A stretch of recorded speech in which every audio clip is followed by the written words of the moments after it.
monde, j'espère que vous allez bien. On se retrouve aujourd'hui pour une nouvelle vidéo qui va être une update lecture et on la commence tout de suite. Je vais commencer par le livre que j'ai le moins aimé. Je suis la première dégoûtée parce que c'était une suite et fin de biologie, donc j'avais adoré le premier tome et j'étais persuadée que j'allais autant apprécier le tome 2 et manque de peau, bon ça n'a pas été trop ça. Du coup ce roman c'est Daughter of the Pirate King, enfin le premier tome c'était Daughter of the Pirate King, ici c'est le tome 2 qui est Daughter of the Siren Queen de Tricia Levenseller.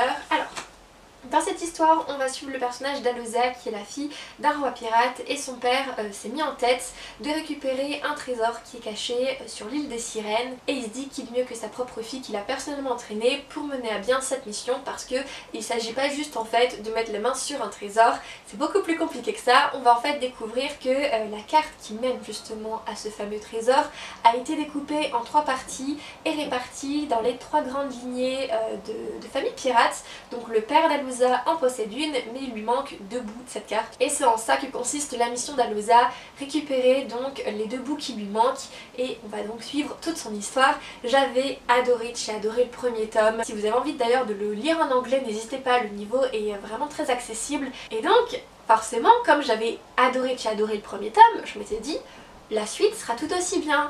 Et pas trop, en tout cas c'est mon avis à moi, hein. Donc si vous avez aimé ce tome 2, ne le prenez pas mal. C'est juste que moi personnellement, j'ai pas forcément plus que ça accroché au tome 2 et j'en suis la première dégoûtée parce que le tome 1 avait été juste dingue comme lecture, j'avais vraiment beaucoup apprécié. Alors, faut dire, le début de ce tome 2 est vraiment bon. Je dirais que la première moitié du roman est super intéressante, c'est prenant. En fait, dès les premières pages, on est plongé dans l'action. Donc c'est vrai que ça va très vite, on enchaîne très vite. On retourne en mer, il y a une nouvelle quête qui se met en place pour du coup toujours récupérer le fameux trésor qui se cache sur l'île des sirènes. J'étais super contente de retrouver les personnages parce que Alusa c'est vraiment un personnage féminin que j'adore. Elle est super intelligente mais bon elle a quelques faiblesses, elle fait pas toujours les bons choix mais elle sait un peu faire machine arrière et reconnaître ses torts et elle a certaines capacités qui étaient plus ou moins donc développées dans le premier tome mais qui dans ce tome 2 sont du coup beaucoup plus mises en avant. Le souci c'est que j'ai pas forcément accroché à ce que l'auteur a fait justement de l'histoire d'Alusa, tout ce qui touche en fait à ses capacités. Enfin j'ai pas aimé comment l'auteur a amené la chose et j'ai trouvé en fait que à partir de la moitié du roman c'est tout plat, il se passe pas grand chose.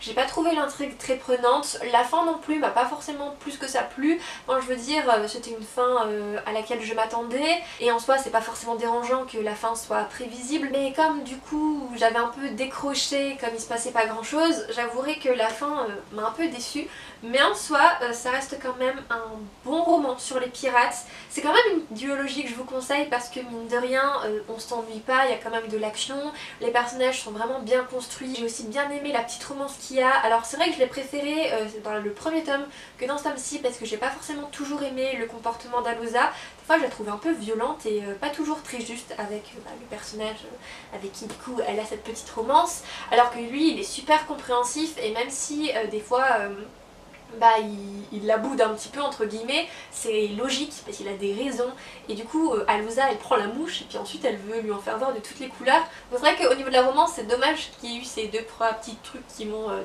coup pas forcément plu, mais comme je vous l'ai dit en soi ça reste un bon roman sur les pirates avec une petite touche féministe, donc ça c'était vraiment chouette. Il y a de l'action, il y a des pirates à gogo, il y a aussi tout ce côté avec les sirènes qui était plutôt sympa à découvrir et je lirai je pense avec plaisir d'autres romans de cet auteur. Je sais qu'elle a écrit, c'est écrit là, un roman qui porte sur les vikings et je me dis pourquoi pas le découvrir, ça peut être sympa. Je continue avec toujours une suite et fin d'une duologie dont j'avais beaucoup aimé le premier tome. Donc il s'agit pour le coup là de Follow Me Back, donc le tome 2 de Evie Geiger. Alors, ici on va donc suivre le personnage de Tessa qui est agoraphobe et Tessa, sa plus grande passion dans la vie, c'est un chanteur du nom de Eric Thorne, à tel point qu'elle a, en fait elle lui a dédié un de ses comptes Twitter. Elle a aussi écrit une fanfiction qui va se retrouver en tendance sur Twitter justement avec le hashtag Eric Thorne Obsess. Et donc en fait l'échappatoire clairement de Tessa c'est Eric Thorne. Et d'un autre côté donc on va suivre ce fameux musicien qui lui a un peu pris en grippe ses fans suite à une affaire qui a été rendue publique et qui implique la mort d'un célèbre chanteur d'un boys band qui aurait été selon donc selon les faits, voilà, je me souviens plus du mot, aurait été tué donc par une de ses fans avec qui il entretenait une relation. Et clairement depuis cette affaire, et ben Eric il est un peu devenu parano en quelque sorte parce que voilà, il essaye d'éviter au maximum les fans, enfin ses fans du coup. Il a surtout en fait l'impression d'être un objet parce que pour ce qui est de toute la communication autour de ses singles ou de ses promotions, il est toujours obligé par exemple, vous savez, de faire des photos de lui ou les torse nus parce que bah forcément c'est bien connu que toutes les jeunes filles bourrées d'hormones, et bah forcément quand elles voient un torse en photo, elles cliquent dessus, elles sont trop contentes, évidemment, bah oui, super. Il a vraiment du mal en fait à gérer surtout sa célébrité, donc ce qu'il va faire c'est que quand il va voir sur Twitter le hashtag autour de la fanfiction de Tessa, il va donc décider de se créer un faux compte Twitter où il va clairement en fait déverser de la haine sur sa propre personne. Sauf que personne ne sait que eh ben, ce compte là est en fait celui du réel Eric Zorn, et c'est par ce biais en fait qu'il va parler avec Tessa parce qu'il va je crois mettre un message haineux envers lui sur un des posts de Tessa, et c'est comme ça donc que les deux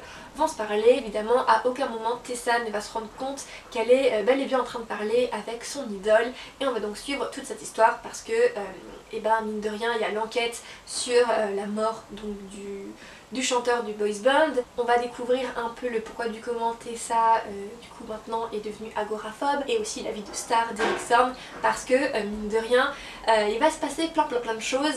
Et j'ai beaucoup aimé le premier tome parce qu'on parlait justement des réseaux sociaux, de l'impact des réseaux sociaux, et que forcément, peu importe sur quel réseau tu es, et ben faut pas toujours tout dévoiler. Voilà, il faut toujours garder un petit peu de vie privée, faut pas tout montrer sur les réseaux parce que c'est le meilleur moyen pour que ça te revienne en pleine face.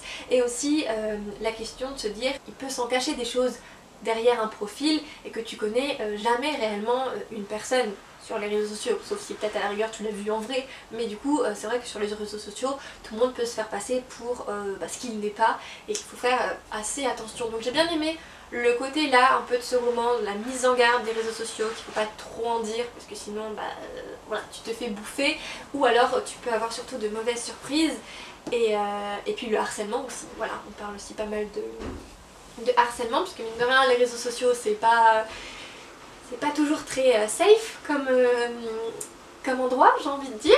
Et donc j'ai bien aimé en fait que tous ces sujets soient abordés dans le premier tome, et puis comme je vous l'avais dit dans le vlog, puisque j'avais vlogué quand je lisais le premier tome, la fin était juste dingue, mais vraiment elle remettait tout le premier tome en fait en question.